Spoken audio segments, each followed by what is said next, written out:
Video number 7, Customizing your webinar. Right after setting and saving your audio options, you'll be sent back to the Manage Webinars page. The following steps are for customizing the image and how you are going to present the content of your webinars. That means this is how your invites and registration pages will look. So here we have to make sure that the customization is on par with the webinar's content. Branding and theme. We go to the branding and theme edit options and see that we can customize images, the theme, the welcome message, and the list of presenters in the waiting room. This is what attendees will see on emails, registration pages, and in the waiting room. All of these items will have a direct impact over the look and feel of our presentation before it starts, and that is why it is called branding. Here you are going to create a brand and identity for your webinars. This can be previewed later.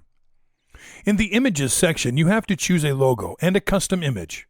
The logo will serve as an image header and the custom image as a background for your emails, registration pages, and waiting rooms. For both elements, you will need to have an image to upload. The logo cannot be larger than 400 by 200 pixels and can't be over 100 kilobytes. And the custom image can't be larger than 200 by 200 pixels and can't be over 100 kilobytes. When you click on the Upload an Image button, you will be prompted to drag and drop an image if you have it ready, or you can click on Choose Image to find it within your folders.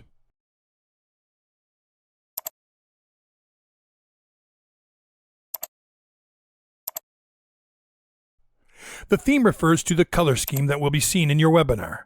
This color will be seen on borders, fonts, and buttons. You have the option to choose between coal, forest, ocean, and ruby, and you can also choose a custom color for your theme. The welcome message is what attendees will see when they arrive in the waiting room.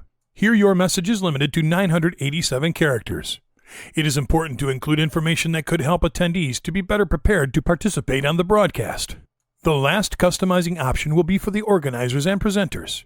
Here you can place your presenters' pictures and information, their names, titles, and organizations with which they are involved. The picture must be 100 by 100 pixels and up to 100 kilobytes.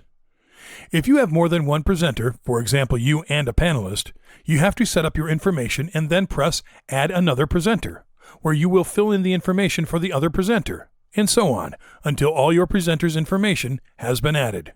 Now that we have it all set up, we can review our information before saving. Something that will come in handy is the Preview button, where you'll see the exact same registration page that your participants will receive.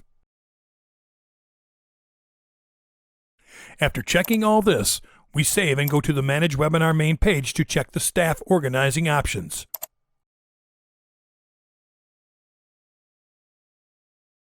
Organizers.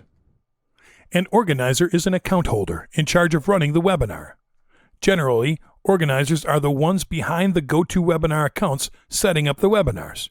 They start the broadcasts, are the default presenters, manage in-session features, and can assign a co-organizer if needed. By default, as we can see by pressing the Edit button on the Organizer section, the organizer is the account holder. In this case, we're using the username as the example. You can add others as organizers using the Add Another Organizer button and adding their information. They are going to be your session's co-organizers and will have permission to use the same functions as you during a session. This will be useful when you need assistance during or before heavy or complex sessions. Although they have access to the same functions you do as organizer during a session, they won't be able to use post-session functions like reporting, archiving recordings, or sending follow-up emails. You will be able to add co-organizers during sessions, but we'll talk about this in detail later while checking the broadcast panel. Panelists. You will see that there are no panelists added, so we press the Edit button. We have mentioned panelists throughout these last videos. A panelist is basically a guest speaker. A panelist can be an important part of your session if you bring in someone that can add something good. For example, if you invite a known expert to add to your broadcast.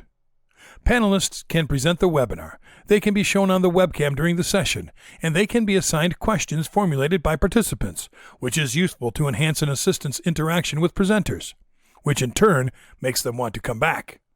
Again, to add panelists to your session, you just enter their names and email addresses so they can receive your invitation to participate.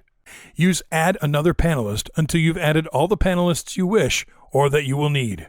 Save your work and go back to the Manage Webinar page.